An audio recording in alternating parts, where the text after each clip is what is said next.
In this video, I'm going to tell you why consistency is actually killing your weight loss progress.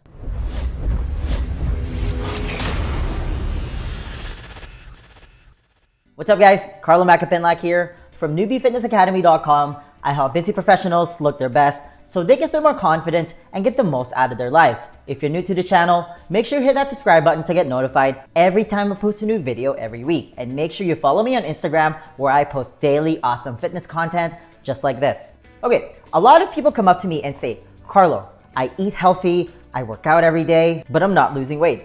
I don't know what I'm doing wrong. These people are consistent with their diet, they're consistent with their workouts, they never miss a day at the gym, but they're stuck. That number on the scale hasn't moved in months. If anything, that number is actually starting to creep back up. Raise your hand if that sounds familiar. And I hear this time and time again from a lot of people. And this is really frustrating for a lot of people, right? Because these people are hardworking, these people are consistent, but they're not getting results. But here's the problem with consistency.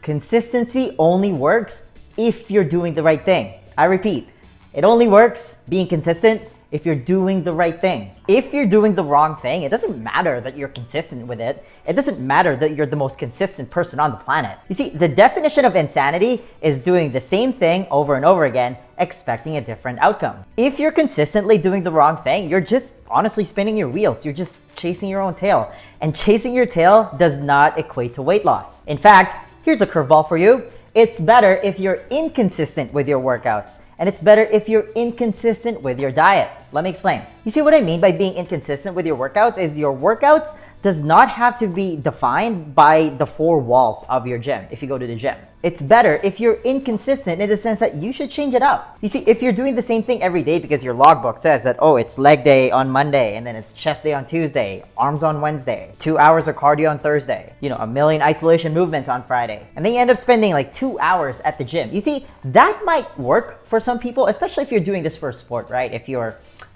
preparing for a bikini show or like you're doing CrossFit and you're getting paid for this, or you're like a weightlifter, then that's fine. But if your goal is to honestly just build some lean muscle, lose unwanted body fat, get toned, fit better into your clothes, there is so much more value in spending less time at the gym and spending more time just generally moving around. And if you really like going to the gym, that's fine, but I want you to think less but more intense when it comes to your workouts. And here's the thing, right? Like, I don't want you to think that like going to the gym is bad. Like, I go to the gym 6 or 7 days a week, but a lot of the time that I spend at the gym is spent socializing with people, taking videos, and only a short amount of that time is actually spent working out, right? The point that I'm trying to make is don't feel like you need to be so regimented with your workouts. Like, you don't need to always be consistently doing the same thing every day. It's better if you mix it up. Like, here's an example, right? Maybe you do 2 strength sessions every week where you're just doing compound movement, like deadlift, back squat, bench press, overhead press. Keep it short, keep it intense, should only take about like 20 to 25 minutes. And then you do a couple of high intensity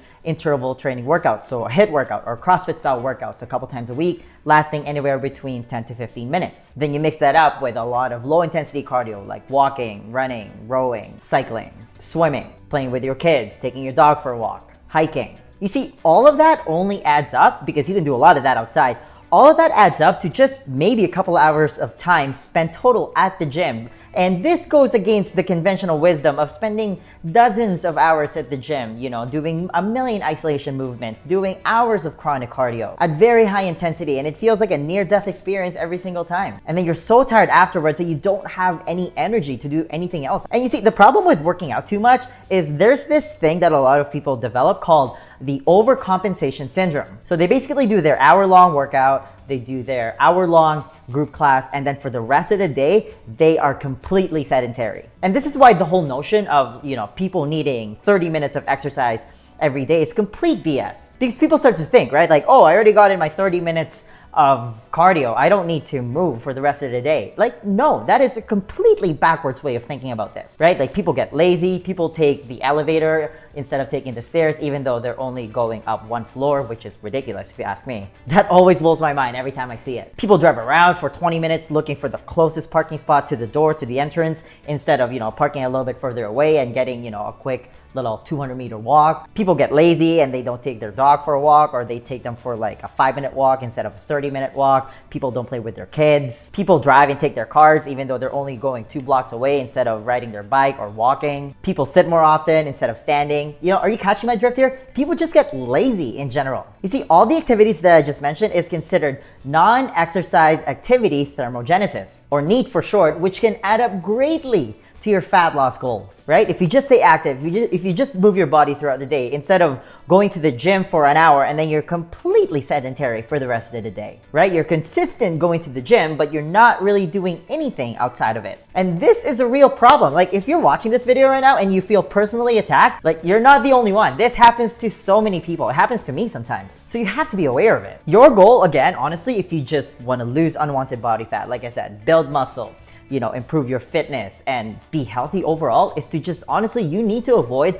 prolonged stillness where you're just completely sedentary and you're just vegging out. Okay, so be inconsistent with your workouts. Now, this video would be incomplete if we did not talk about your diet. Because again, I hear this all the time. People are consistently eating healthy, right? And I like putting air quotes on the word healthy here because people have a lot of definition on what's considered healthy. So I asked these people, okay, what are these healthy foods that you're eating? And I have a completely separate video about this, so you should check it out for a more detailed list. But here are 2 things that are worth mentioning in this video. People consistently eat fruits and whole grains thinking that they're healthy, but they're not. So let's start with fruit, okay? Like, fruit is a big one. People eat fruit consistently as part of a quote-unquote healthy diet. And I'm not saying that all fruits are bad, by the way. But the problem with fruit is, you know, it seems to get a health halo from a lot of dieters because it has natural sugars. Guess what? Once that enters your system and once your body processes it, that still gets turned into fat. It doesn't get a free pass as being natural. All you need to know is that fruit is nature's candy. It cannot be consistently part of your daily diet. It should be considered a treat. And again, I'm not saying that all fruits are bad. Like, if you want to eat fruit, that's fine, but only eat fruits that are in season. The problem is, all fruits are available these days in grocery stores, right? Like, all kinds of fruits are available all year round. And the general rule here is that you just want to avoid starchy fruits, especially if you want to lose weight, right?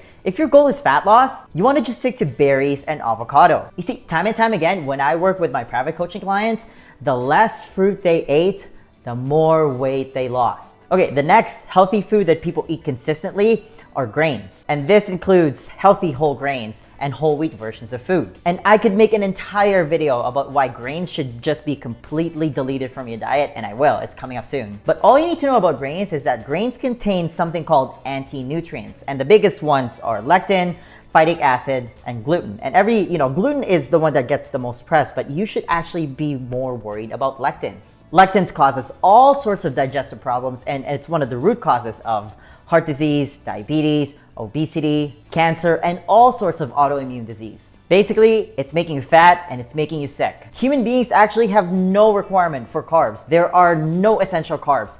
There are essential fats and protein, but there are no essential carbs. It is not required for human survival. And time again, whenever I work with my private coaching clients, the less grains they eat, or if they eliminate grains, the more weight they lose. It's as simple as that. And the other thing about consistency with your diet is this whole idea of meal times, right? You have to be consistent with your meal times. You have to eat 6 meals a day. Breakfast is the most important meal of the day. Here's the thing, there is actually no scientific data out there that backs that up, that you need to eat first thing in the morning and that you need to eat every 3 hours or so. If you want to lose weight, you need to abolish the idea of meal times. Like, it's okay to introduce a little inconsistency with your meals. And honestly, there's only one rule that you need to follow when it comes to this, okay?